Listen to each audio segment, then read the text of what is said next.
help keep Phoenix in motion or get involved in improving your community. Take on today and every day. Learn how at aarp.org/Phoenix. I'm Susan Linkus of the Linkus Group, a fee-based registered investment advisor specializing in financial planning, investment management, insurance strategies, and more. LinkusGroup.com, investing for life. From the Cronkite Studios in downtown Phoenix, this is Cronkite News. Gotta see people as opponents but not enemies. A string of suspicious packages sent to political figures and the Time Warner Building in New York City. How the Trump administration plans to address these threats. Less than 2 weeks before voters head to the polls for the 2018 midterms, we go to D.C., where activists are focused on increasing the Latino voter turnout. Plus, new data shows a nearly 40% increase in immigrants crossing into the United States, despite efforts from Border Patrol.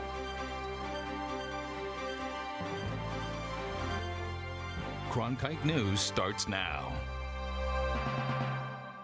Good evening and welcome to Cronkite News on Arizona PBS. I'm Jennifer Alvarez. And I'm Bryce Newberry. Thank you for joining us.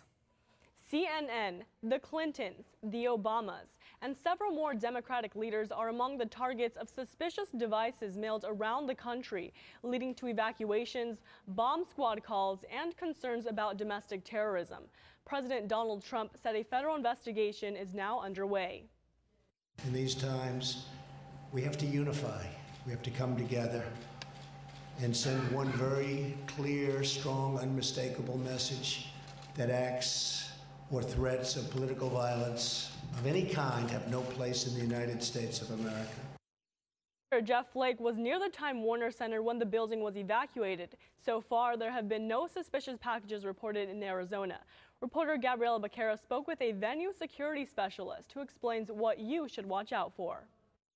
But just a question, is this right? Stephen Adelman specializes in venue security and says every office should have an emergency plan with a bomb threat checklist, which includes checking mail before opening it. There are more obvious things like the package is wet or leaking, or there is a wire hanging out of it, or it's taped in a really obsessive manner.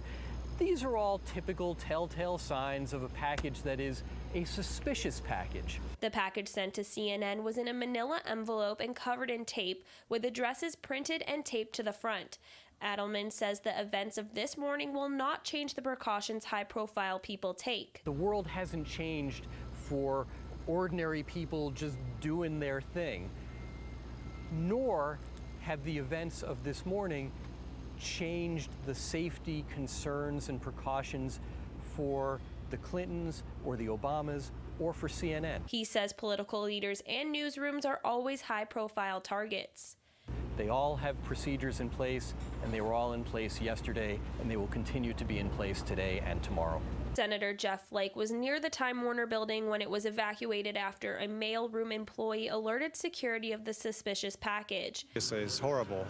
That anytime anybody's threatened like this is not good. So there's been a lot of this going around lately. Flake says both sides, Democratic and Republican, need to be more civil. So we've got to tone down the rhetoric, both sides. Got to see people as opponents but not enemies. In Phoenix, Gabriela Becerra, Cronkite News. Adelman says that if someone receives a suspicious package, they should not open it and report it to the police immediately. Election Day is now just 13 days away, and Cronkite News is checking the early voter turnout daily. According to the Secretary of State's office, about 657,000 Arizona voters have cast their ballots already. About 44% of those early ballots were registered Republicans. About 33% were registered Democrats, and 22% of the ballots were designated independent or other. The National Association of Latino Elected and Appointed Officials came out with its forecast today for voter turnout. It's predicting that as many as 7.8 million Latino voters could go to the polls across the U.S. And Naleo said it expects turnout to be strong in Arizona as well. Charlene Santiago in our Washington bureau has more on the report. Naileo says as many as 486 Latinos will likely turn out in Arizona, a number they say could be much higher if Latinos in the state didn't continue to face obstacles in registering and voting. We can't just sit by and watch while elections happen without doing all we can to ensure Latinos participate and make their voices fully heard. More Latinos are expected to vote this year in Arizona than in the last midterms in 2014, as many as 13% more. But Naileo estimates that 80,000 eligible Latino voters in the state could be affected by voter ID laws. This map presents the number of Latinos in each of these states that could be affected by these voter ID laws. For those who are registered and ready to vote, however, there's another problem. They're being ignored by candidates. So we're not seeing investment in the Latino electorate overall. When it comes to campaign voter engagement, more than half of Latinos nationwide told Naileo that they have not been contacted by a candidate for this election. The numbers don't lie. If 53% of Latino registered voters consistently, week after week after week after week after week, tell us that no one's talking to them, then something isn't happening. But not every campaign agrees. National Democrats insist they are working closely with local campaigns to increase Latino engagement. Our focus has been to invest in the grassroots efforts that are being done by the state parties, and we've done so in this election cycle, and I think we'll continue to do so moving forward. And Vargas says there are plenty of issues that Latino voters are energized about if politicians will listen. In terms of what more outreach means, it means hard work. It means knocking on doors. It means calling people. It means engaging them. It means listening to Latino voters and not assume that you know exactly what's on their minds. Naileo says while immigration continues to be a top priority for this electorate, it's not the only one. Some of the other issues Latinos are looking to address include improving wages, creating more jobs, and lowering health care. In Washington, Charlene Santiago, Cronkite News. The number of arrests of undocumented immigrants, including children, has reached the highest point of the Trump presidency despite its zero-tolerance policy. Reporter Alexa Avila is tracking the latest. Despite repeated efforts by the federal government to stop it, the number of immigrants attempting to cross through the southern Arizona border continues to grow day by day. Arizona is one of the epicenters of the immigration issue, so I went to Douglas, asking those who live at the border what they think. You don't feel like you're safe. Josefina Sanchez came to the United States seeking asylum 25 years ago and has lived in the southern Arizona border city of Douglas for 23. Recently, she says she feels like a criminal in her own town. Because they see like somebody look a little bit different or dark skin or something, you know, they just follow and stop to question. Why are we not going to the core of that issue? Douglas Mayor Robert Uribe says the Trump administration doesn't understand that building a wall or separating families is proving to not deter people from wanting to flee desperate circumstances in their home countries. The majority of the folks crossing the U.S. currently are folks from Central America. So I raised the question, why isn't our country collaborating in an effective way to come together and figure out a comprehensive immigration policy? Recent data released by U.S. Customs and Border Patrol shows the number of undocumented immigrants crossing into the United States has increased 38% just in the last month, despite the many efforts to stop it. Dan Stein, president of the Federation of Immigration Reform, a Washington, D.C.-based group that seeks to reduce both legal and undocumented immigration in the U.S., says the United States government has every right to detain and prosecute undocumented immigrants. Right. If the zero-tolerance policy had been able to play out as intended, 6 months from now, you'd be almost no one trying to cross the border. However, Eric Salazar, Director of Financial Empowerment for Unidos U.S., says recent change in immigration policies do more harm than good. We actually need the people that are coming here, right? We need the workforce. So it's a little short-sighted for them to see it as just you know, all the bad people coming in or whatever the case may be. Cronkite Cronkite News repeatedly has reached out to U.S. Customs and Border Patrol for comment, but so far they have denied our requests for an interview. Data released yesterday by the Trump administration shows the number of people apprehended at the Arizona southern border jumped more than 50% just within the past year. In the broadcast center, Alexa Avila, Cronkite News. Meanwhile, authorities from both sides of the border are working toward a permanent solution for the burst pipeline that spilled thousands of gallons of raw sewage in Naco. Cronkite News reporter Brittany Watson also made her way down to the southern border to see what exactly is going on. The burst pipeline is now under control, but not completely fixed. The leak has forced authorities from the U.S. and Mexico to come together and try to repair it, despite the many challenges. This line shows just how high the spilled sewage had piled into this storm drain. Sewage that flowed in for weeks from Naco, Sonora, and although now stopped, is still causing concern for nearby residents. I would hate to see the young people affected by this. If they become infected with type A or B hepatitis, it could plague them the rest of their lives. Tests done by the Arizona Department of Environmental Quality show the east and west sewage flow tested positive for E. coli and lead. However, additional testing done by health officials highlighted that the drinking water is safe to consume. We don't have any reason to believe that there is any industrial discharge going into this system or any hazardous waste being disposed in this system. Weeks ago, there was a steady flow of sewage making its way across the border fence onto the U.S. side. As you can see now, it is completely dry. There still is a ton of garbage, but with repair efforts being made on the Mexico side, the flow has stopped. Many of the residents in Naco, Sonora didn't even know there was a toxic sewage problem happening just a few yards away from their homes. There was no smell. It was just the spillage, but no smell, even when it was hot in the evenings. Honestly, it didn't affect us at all. The people in Mexico don't realize we have an international problem that can cause a binational problem to escalate, including closing down the border.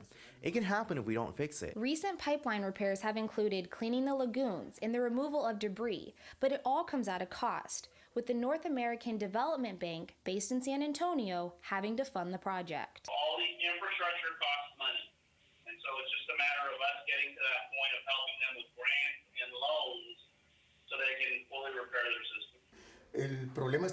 The problem is controlled but not fixed. If we don't continue with maintenance and clean the pipes, it could become a greater issue. I think we shouldn't drop our guard and continue solving the problem. There's still a lot of work to be done. Repairs and replacements can take up until March of 2019. From the Broadcast Center, Brittany Watson, Cronkite News. Some changes could be in store for leadership at the Grand Canyon. Coming up on Cronkite News, the Grand Canyon superintendent is temporarily removed following a series of allegations. We have an update from the National Park Service. Plus, activists protest a local online retailer company against certain items they feel exploit their culture. I'm Judy Woodruff, anchor and managing editor of the PBS NewsHour. The journalists of tomorrow face a fast-changing media landscape, but quality news remains vitally important to our communities, our country, and our world. At ASU's Walter Cronkite School of Journalism and Mass Communication, students learn solid, reliable reporting, holding the powerful accountable, and rebuilding the public's trust. The Cronkite School and Arizona PBS, preparing the next generation for a stronger future of journalism. The superintendent of Grand Canyon National Park is under investigation by the Office of the Inspector General for undisclosed allegations. Grand Canyon employees found out Friday that Superintendent Christine Leonards was under investigation. 4 investigators arrived at the national park on Monday. They'll do interviews and gather information on the allegations. Once the inquiry is finished, the Inspector General will release a report. The National Park Service will have 90 days to respond. The agency issued a statement to Cronkite News today saying in part, in order to protect the integrity of the OIG's investigation into these allegations, the Grand Canyon superintendent will move temporarily into a position outside of the park while the investigation is conducted. For now, Grand Canyon deputy superintendents will serve as the acting superintendent. According to the Office of the Inspector General, fraud, waste, abuse, ethics, and mismanagement of financial resources are some of the allegations the office investigates. culture, not costumes. Protesters walked onto the property of an online retailer selling Halloween outfits that resemble Native American dress. Sammy Giebers spoke to those speaking out to protest these designs. People, not costumes! People, not costumes! Signs and petition in hand. I have here a change.org petition with almost 23,000 signatures asking Yandy to retire their Native American costume line. Would you please leave our premises? A group is advocating for this Phoenix-based online retailer to stop the sale of costumes they say exploits their culture. These small things are not small. Everything has meaning, even like colors and types of materials used. Cher Thomas is in the business of making traditional Native clothing.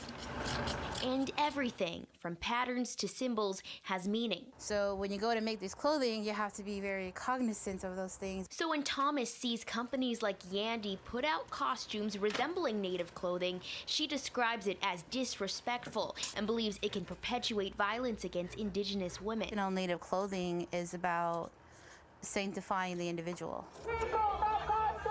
When companies like this use our traditional dressmaking and manipulates it, it feels dehumanizing. So this is us speaking out as Native people. Yandy has been in the spotlight before. In September, the company pulled a sexy costume resembling that of concubines in the Hulu series The Handmaid's Tale after social media outcry. Handmaid's Tale is able to get more support from this company than actual people. Yandy says on their website these sexy Native American costumes pay homage to the beauty of the tradition. That it's not okay for you to costume us. But protesters think otherwise. In Phoenix, Sammy Giebers, Cronkite News. Yandy did not respond to requests for comment on the petition or the protest, but they did tell activists they appreciated their sentiments and understand that they have a right to express their opinions. The monsoon in Arizona is unpredictable, but researchers may soon be able to better understand the stormy behaviors. Coming up on Cronkite News, we talk to researchers who are digging for answers on the ocean floor. Temperatures across the entire state are heating up once again, and we're only going to get hotter this weekend. I'll tell you which of the 2 days will be the warmest coming up. By the year 2050, there will be more plastic in the ocean than fish. Before Professor Halden, I had an insane amount of passion, but I almost felt helpless because I didn't know how to use it. Professor Halden gave me a chance to make a difference. Being at a place like ASU allows you to take these big leaps. Ultimately, the biggest problems in the world cannot be solved alone.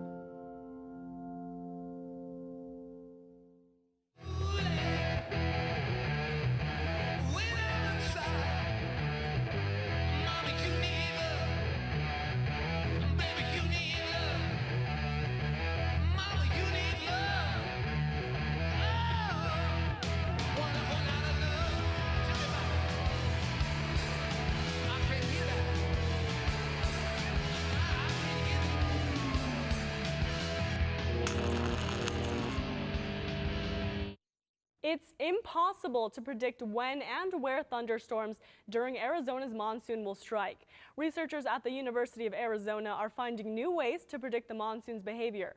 Cronkite News reporter Jordan Evans found out how digging at the bottom of the ocean could provide some answers. The North American monsoon is a change in the weather pattern during the summertime for the southwest United States. The skies can change from radiant to rainy in an instant.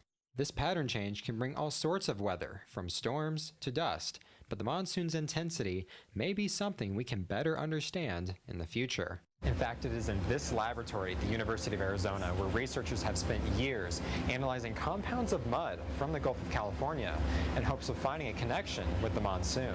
So this is a sediment core, and you can see here that the mud from the seafloor is captured. Jessica Tierney is a geologist at the University of Arizona. She uses this espresso-like machine to take this mud and turn it into a liquid full of secrets. What we're looking at are the waxes that are on the leaves of plants. They're preserved for thousands of years in the mud from the Gulf of California.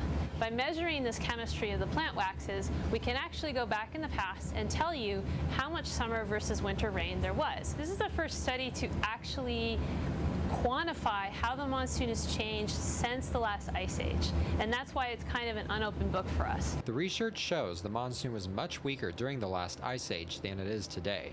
She says having the ability to look at the monsoon's behavior with numbers is a new breakthrough, and that's why the research has sparked the interest of other scientists. If they can go down to deeper layers where it was a warmer period, it was interglacial, something where we had similar kind of CO2 that we have now, and they can see how was the monsoon consistent then? Did it continue? Was it more intense? Was it less intense? That will be very useful information. Useful information that could open up ideas for other areas of research, like forecasting drought. I hope that this will be relevant for policymakers. So especially our work that's done here, I think it could be directly relevant for water resource management. If we have a better idea on how the monsoon will behave, can certainly help people in the Southwest plan for future drought. The research has only made conclusions about the North American monsoon's behavior from about 20,000 years ago, but the hope is to integrate the data with global climate models. What we're interested in knowing about is how the monsoon is going to change in the future and how we can prepare. In Tucson, Jordan Evans, Cronkite News. The team is currently pursuing mud samples from even deeper layers of the seafloor. That could help them understand how the monsoon acted millions of years ago. And we've had some unusual weather conditions so far in October, with more rain and more severe weather than usual. Yeah, last night we even saw dust devils and hail in some parts of the valley.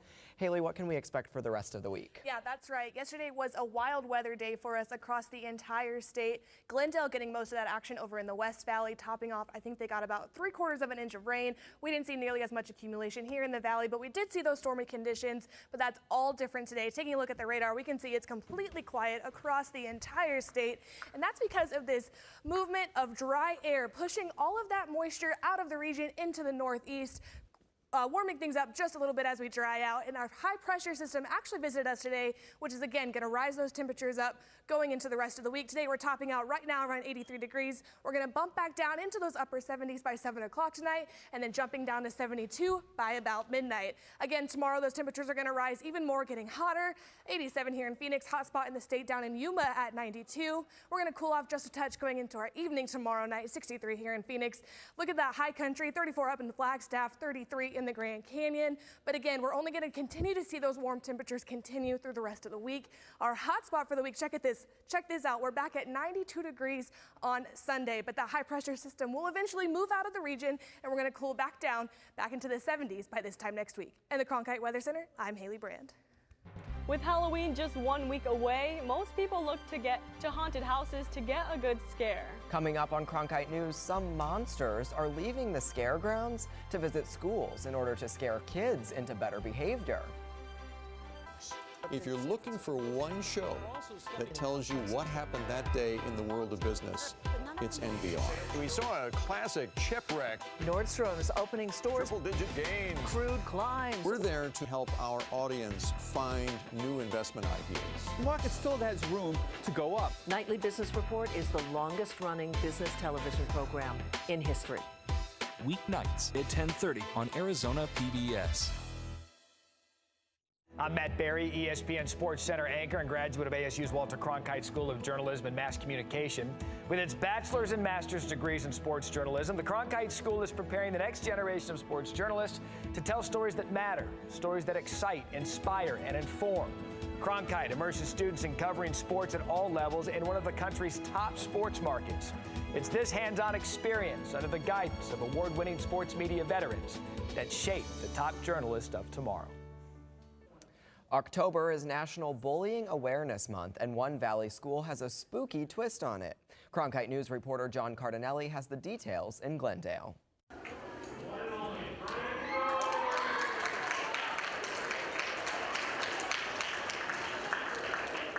Students at Barcelona Elementary School in Glendale cheered and clapped when a monster walked into their auditorium. You know, Don't Be a Monster is a charitable program that was founded by haunters. So where we were working with other charities, we found that those charities didn't always understand where we were coming from as a haunted house organization, and maybe weren't exactly what we were looking to impact. So what did the haunters want to impact? Bullying. And they wanted to do it using a scary character. This is Frank Shelley. He appears to be a monster, but in fact, he's not a monster at all. It is through his story that Don't Be a Monster is able to teach children about bullying. I saw the video for the first time, and it set me back like, wow, we're showing this in a school environment. The video depicts Frank as a school student who constantly gets bullied because of his monstrous looks. It covers a wide range of topics, including cyberbullying and how to stand up for others and yourself. Students say the video makes an impact. Be yourself and don't let others judge you. Like if someone bullies you, maybe just try to ignore it or ask an adult to help you. And while many lessons on bullying can be taken away from Frank's video, Frank is what resonates with most. Really become this character that goes beyond just the screen in the video. I have people asking for him at the show, hey, is Frank out here tonight? Is he gonna be in the show? And you wanna keep the magic alive, like Frank's real. But you know, I turn to things like, no, he's not one of the monsters scaring. Frank doesn't like to scare people. Frank doesn't scare people because he comforts those who can relate with him instead. In Glendale, John Cardinelli, Cronkite News. Don't Be a Monster has been serving in Phoenix for roughly 6 years, and they plan on bringing informative presentations on bullying to schools for years to come. Cronkite News is proud to be the news division of Arizona PBS. Here's what's coming up on Arizona Horizon and PBS NewsHour. On the next Arizona Horizon, we will talk to a local church leader who is helping take in Mexican and Central American migrants, and a debate on Proposition 305, which would expand public money for private schools. I'm Judy Woodruff. On the next NewsHour, with less than 2 weeks until the midterm elections, we examine key governor's races on the ballot. That's Wednesday on the PBS NewsHour. That's it for Cronkite News tonight. Thanks for joining us. For top Arizona stories anytime, go to cronkitenews.azpbs.org.